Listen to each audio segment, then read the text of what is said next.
Saquon is the heart and soul of that team. He kind of get everything going, and obviously, he's been having a lot of big games. The Eagles, what were your impressions with them with Saquon? Because that offense has just completely changed with him going off the way he has. Yeah, I mean, obviously they got one of the best, if not the best, offensive line in the NFL. But Saquon is the heart and soul of that team.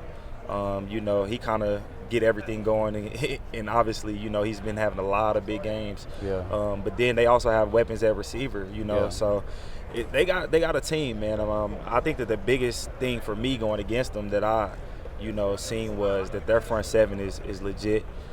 They have some young safeties, young DBs that in open field they're not afraid to hit. They're gonna make a sure tackle and things like that. So they just have a really good team. They're playing really good ball too. Yeah, obviously you being a running back, Saquon, seeing his success, I'm sure it's got to be kind of cool to see the position getting some attention, some love. Bijan, I don't know if you saw this. He actually on Twitter thanked Saquon for popping off and making running backs look good.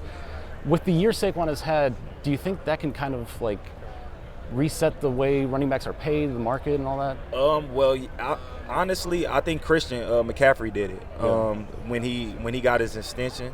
I think that kind of set a small little tone, or a precedent of where the market is going. And then for guys like Saquon, Derrick and Joe to have good years, and then guys like Bijan and Jameer coming up to get paid, I think it's definitely going to set the running back market up. Saquon's year, is this, in your opinion, maybe the greatest year we've ever seen from a running back? I would say it's definitely up there. If not, it's definitely top three. It's definitely top three, and it's crazy because he could have done a lot more. So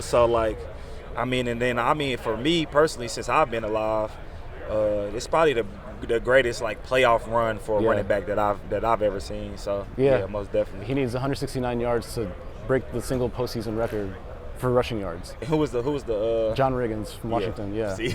Terrell Davis back in the day, he had some big ones Terrell too. nice. If there's one thing that you could steal from Saquon's game, what would it be? Probably that end speed, where he be gone. You give him a couple steps, he gone. And I think that's the thing that makes him so dynamic, is he's shifty. He can run with power, but when it's time to leave people, he definitely does that. Yeah,